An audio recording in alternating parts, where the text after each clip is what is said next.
Shalom and welcome. We are the Hebrew Sisters, and we are so happy to bring another teaching on ways that you can resolve conflict. It's so important today. There's all sorts of conflict that is around us and happens in our lives. Finances, disagreements of opinion, politics, healthcare, all sorts of issues within family, how to raise the children, how to discipline the children, religion. Every subject has its good side and it has its side that can produce conflict. And we're here to share some tips with you today.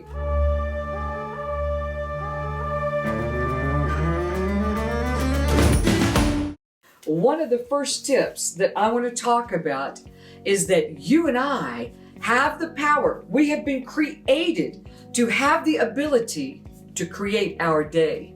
From the moment that we wake up, you and I can, with our heart and our mind, imagine the day that we desire. Now, not every day is going to line up exactly, but the more that we can feel what we want, the more that we can see it, we can actually create it, because what you give your attention to manifests. And so you can see your day going along beautifully, your drive to work, that other drivers are peaceful, they're not cutting you off, that there's a nice and easy flow to traffic, that co-workers are kind, and that you're able to produce the work that you need to get done that day with ease. That children, when you speak to the children, they're able to hear you because you are being clear in your directives and in your love and attention to them. There's all kinds of things that we can do, but you and I have been created to be creators. And so if you'll engage in that before you get out of bed, take a look at your day. What would you like to experience? And align with that. We'll be amazed at how our day will proceed. I think it's so important, Yana, to set your intent for the day. That's right. And listen, anytime that you get off track, you find yourself being cut off, and your normal response in the traffic is to, roll your window down, scream, holler, or react, or you feel automatically your emotions starting to rise, and that kind of sets you into a pattern. 17 seconds is all it takes for a like emotion to be attracted, and before you know it, you are a snowball rolling down a hill, so that by the time you get to work or you get home, you have already worked yourself up into a place of conflict internally. And so it's important for you to recognize that you have to bring it back to the present moment. If you find yourself veering off your intent of the day, just tap yourself and bring yourself back to the present moment. Here is a breathing technique that really helps, particularly when you're super stressed. That you breathe in through your nose to the count of 5. Some people can do it to 7. I find that 5 works best for me. But then you purse your lips like you're going to kiss one of your children, and you breathe out twice as long, at least, as breathing in. So if I were to breathe in to the count of 5, I would hold it to the count of 5, and I would hold it in my heart, and then I would breathe out at least to the count of 10.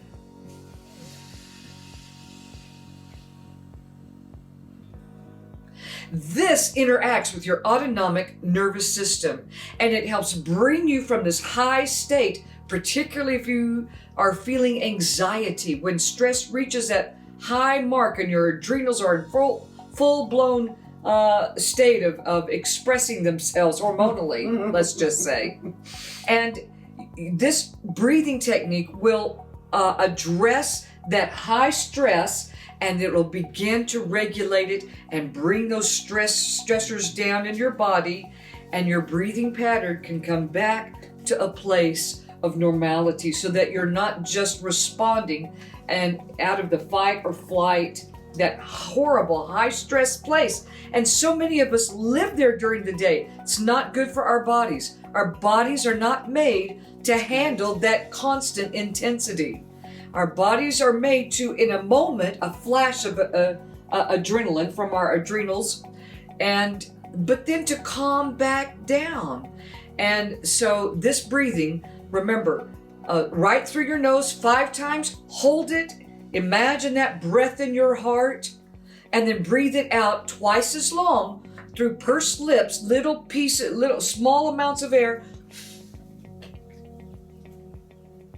And to do that for 5, maybe 10 minutes, you will bring yourself back down to a resting place. It's very helpful in conflict. And it's so important, if you understand what's going on in your body, that when you are in that hot place of high stress, your brain activity cannot absorb, it cannot process. All it wants to do is continue fighting, and that's why you hear escalation in fights. One is here, and then it one-ups, and then one-ups, and before you know it, it's just a full-blown, nothing can be resolved at that point. And so this breathing technique is so important. Another thing I think is important, if you are in that moment with another person, that you begin to acknowledge what they are saying. Sometimes it will diffuse the situation if the other person recognizes that you are at least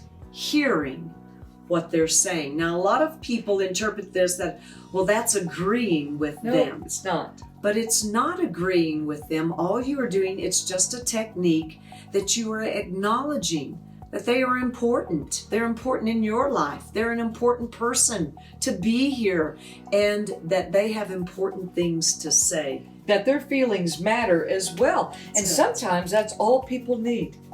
They just need to know that what they're feeling matters. And so validating them, that you see them, that you hear what they're saying, and to the best of your ability, you can understand, that will help lower that stressful situation. And again, it's not agreeing. Right, it's not.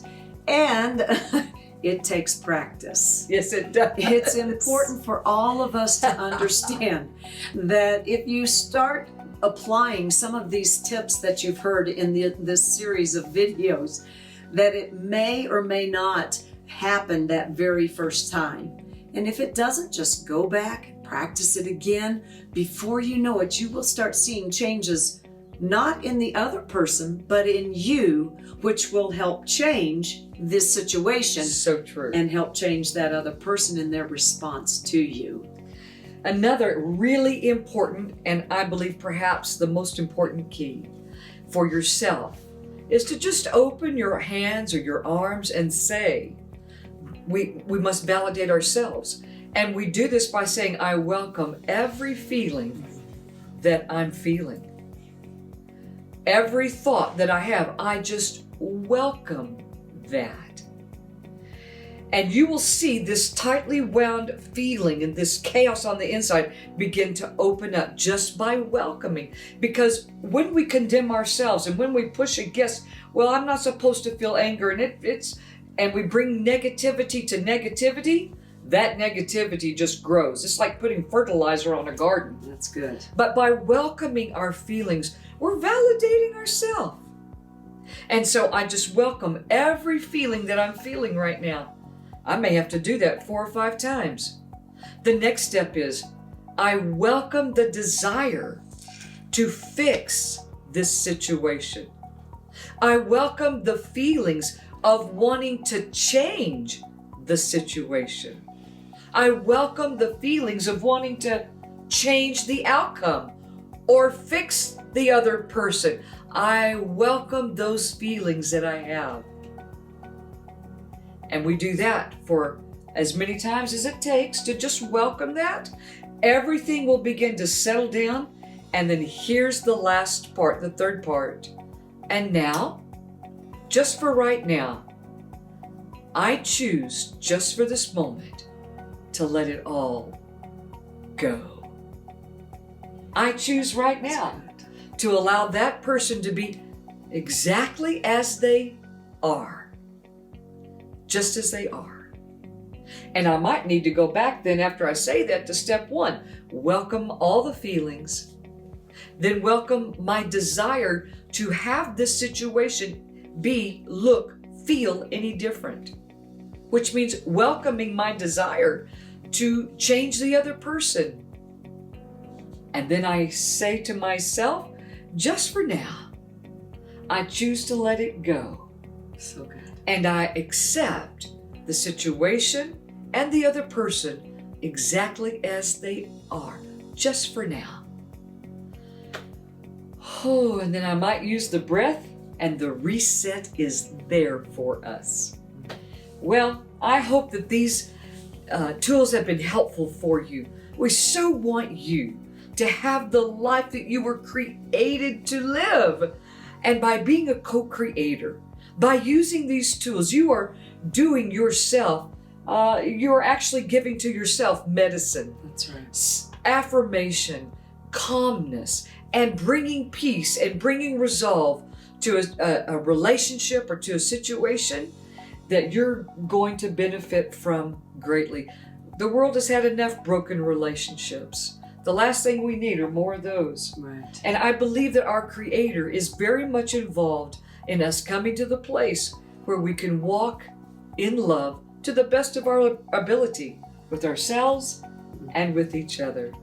All right. We'll be bringing to you next week another opening series. We're thankful for you. We're grateful for you. We look forward to engaging with you further in our walk to become all that we've been created to be. For now, we say shalom, and we are the Hebrew Sisters.